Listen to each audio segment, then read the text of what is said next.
Welcome to our channel civil nerd. This is me K Pratik और आज हम discuss करने वाले हैं पॉलिटी की कुछ ऐसी फनी ट्रिक्स के बारे में जो हमें हेल्पफुल होंगी पॉलिटी की स्मार्टली स्टडी करने के लिए। तो आइए देखते हैं हमारी पहली ट्रिक। ये ट्रिक है लेजिस्लेटिव काउंसिल के बारे में।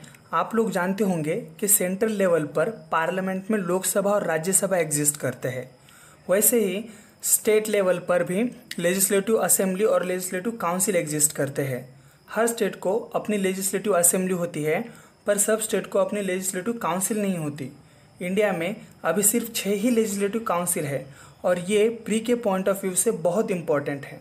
तो चलिए जानते हैं कैसे याद रखें ये 6 स्टेट। यहाँ पर एक फनी सेंटेंस है जिससे हम ये 6 स्टेट याद रख सकते हैं और ये सेंटेंस है यूपी में आम बिकते हैं।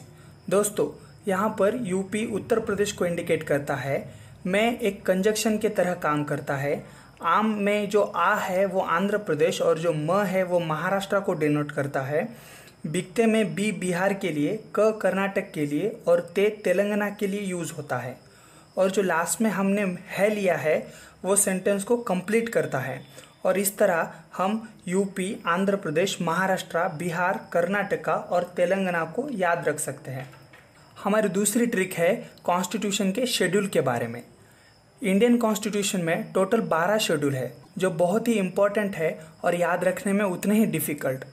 पर हम एक ट्रिक से इन सब को याद रख सकते हैं और वो है टीयर्स ऑफ ओल्ड पीएम। ये सेंटेंस इंडियन कॉन्स्टिट्यूशन के सारे शेड्यूल को कंटेन करता है।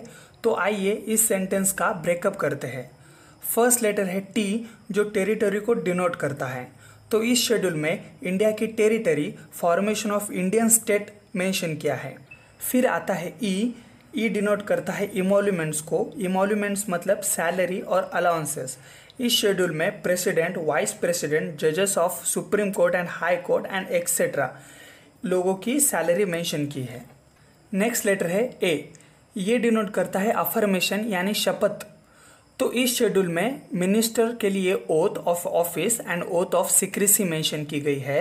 एमपीज, जजेस of supreme court and high court और दूसरे वीआईपीज की ओथ इस शेड्यूल में मेंशन की है।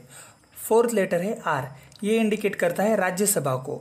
इसका मतलब 4 शेड्यूल में ये बताया गया है कि हर स्टेट को और यूनियन टेरिटरीज को राज्यसभा के लिए कितनी सीट्स अलॉट की जाएंगी। फिफ्थ शेड्यूल है शेड्यूल एरियाज के बारे में। इस शेड्यूल में कहा गया है कि प्रेसिडेंट जिस एरिया को शेड्यूल एरिया डेजिग्नेट करेगा उस एरिया का एडमिनिस्ट्रेशन कैसे किया जाए। 6 नंबर का लेटर डिनोट करता है अदर शेड्यूल एरियाज को, मतलब ऐसे एरिया जिन्हें प्रेसिडेंट ने डेजिग्नेट किया है as a schedule area but वो 5th शेड्यूल में नहीं रखे गए हैं। इनमें आते हैं त्रिपुरा, मिजोरम, असम और मेघालय। 7th लेटर डिनोट करता है फेडरलिज्म को। इसका मतलब है कि 7th शेड्यूल में फेडरलिज्म के प्रोविजन आते हैं, जैसे कि central list, state list, concurrent list and residual powers. फिर आता है लेटर ओ। ये 8वां लेटर है जो ऑफिशियल लैंग्वेजेस को डिनोट करता है और ये लैंग्वेज आती है 8th शेड्यूल में। 9th schedule represent by L and it denotes land reforms, मतलब 9वें शेड्यूल में भूमि सुधार से संबंधित सारे कानून आते हैं। 10वां शेड्यूल बात करता है डिफेक्शन और एंटी डिफेक्शन के बारे में। इसमें कहा गया है कि अगर कोई आदमी इलेक्शन जीतने के बाद अपना दल, अपनी पार्टी बदल देता है तो उसको अपनी पोस्ट से डिस्क्वालीफाई कर दिया जाएगा। 11th लेटर है पी जो डिनोट करता है पंचायती को। इसमें कहा गया है कि रूरल एरियाज़ में पंचायत के द्वारा इफेक्टिव एडमिनिस्ट्रेशन इस्टेब्लिश करना, रूरल एरिया में एग्रीकल्चर को बढ़ावा देना, रूरल हाउसिंग और ड्रिंकिंग वाटर की अवेलेबिलिटी इंश्योर करना।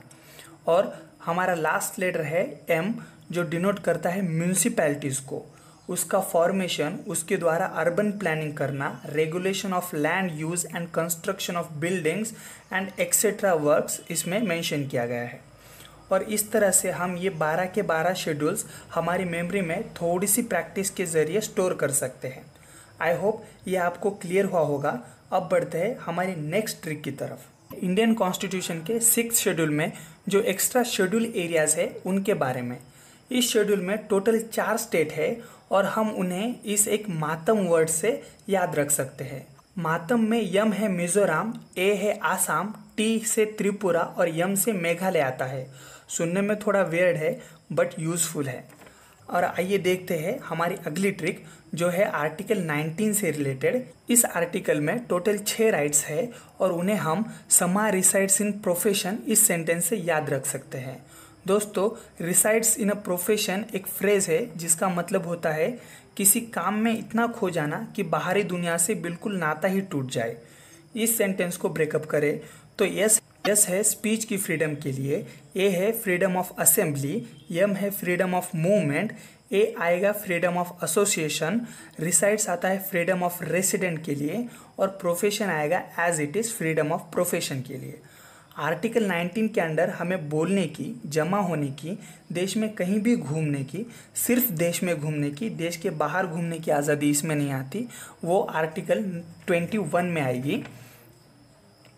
उसके बाद एसोसिएशन यानी कि ग्रुप बनाने की आज़ादी, देश में कहीं भी रहने की आज़ादी और कोई भी प्रोफेशन या बिजनेस करने की आज़ादी, ये सब आर्टिकल 19 में आता है और हम ये सारी आज़ादी उस एक सेंटेंस से याद रख पाएंगे।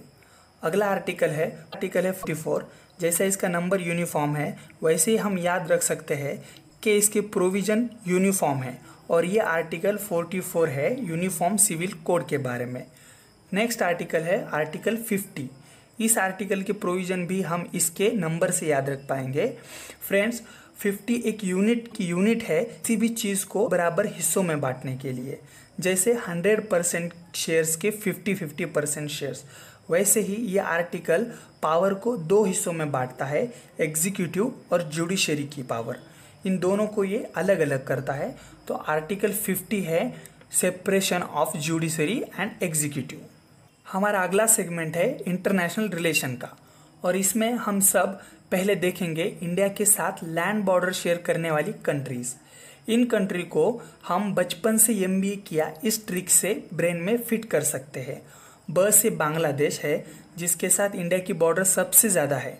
फिर आता है च से चाइना, प से पाकिस्तान, न से नेपाल। यहाँ पर मैं सेंटेंस को कंजक्ट करने का काम करता है। MBA का यम म्यांमार, बी भूटान और ये अफगानिस्तान के लिए यूज़ होगा और लास्ट में जो किया आया है वो सेंटेंस को कंप्लीट करेगा। अगली कंट्रीज़ है सार्क कंट्रीज़। सार्क एक ग्रुप है साउथ एशिया की कंट्रीज़ का जो रीजनल कोऑपरेशन के लिए एक साथ आई है। इस ग्रुप में कुल 9 कंट्री आती है और उन्हें याद रखने के लिए हम अपनी MBBS इस सेंटेंस का यूज़ करेंगे। इस सेंटेंस में ए से अफगानिस्तान, पी से पाकिस्तान, एन से नेपाल, आई से इंडिया, एम से मालदीव, बी से बांग्लादेश, दूसरे बी से भूटान और यस से श्रीलंका। उसके बाद आता है आसियान ग्रुप। इस ग्रुप में टोटल 10 कंट्री है। अभी रिसेंटली RCEP जब न्यूज़ में था तब ये 10 कंट्रीज़ भी बहुत न्यूज़ में थी। UPSC की प्री के एग्ज़ाम पॉइंट ऑफ व्यू से भी ये कंट्रीज़ बहुत इंपॉर्टेंट है। कई बार इस पर क्वेश्चन आ चुका है कि जैसे आसियान की किस कंट्री के साथ इंडिया का FTA यानी कि फ्री ट्रेड एग्रीमेंट है या किस कंट्री के साथ नहीं है। तो चलिए देखते हैं इन कंट्रीज़ को याद रखने की ट्रिक, और वो है ST का आदमी MLB बना, फिर CM बन के VIP हो गया। आपको पता होगा कि CM बनने के लिए आपको MLA member of legislative assembly या फिर MLC member of legislative council बनना पड़ता है और एक बार अगर कोई CM बन जाता है तो वो ऑटोमेटिकली VIP बन जाता है। वैसे ही यहाँ पे हम MLA के जगह MLB यूज़ करेंगे। आइए इसको थोड़ा ब्रेक करके देखते हैं। ST से यस है सिंगापुर के लिए और T है थाईलैंड के लिए का आदमी सेंटेंस को कंप्लीट करने के लिए यूज़ किया है। MLB में मलेशिया, लाओस और ब्रुनेई आएंगे। उसके बाद CM में कंबोडिया और यम से म्यांमार आएगा। VIP में वियतनाम, इंडोनेशिया और फिलीपाइंस आएंगे और ऐसे हो गए हमारी आसियान ग्रुप की 10 कंट्रीज कंप्लीट। फ्रेंड्स, इन ट्रिक को याद रखने के लिए आपको इनकी बार बार प्रैक्टिस करनी पड़ेगी, तभी आप इन्हें याद रख सकते हैं। और ये है हमारे वीडियो का एंड। आशा करता हूँ आपको ये वीडियो पसंद आया होगा। अगर कोई भी डाउट हो तो हमसे कमेंट बॉक्स में पूछे। इस वीडियो को लाइक और साथ में शेयर एंड सब्सक्राइब करें। Thank you.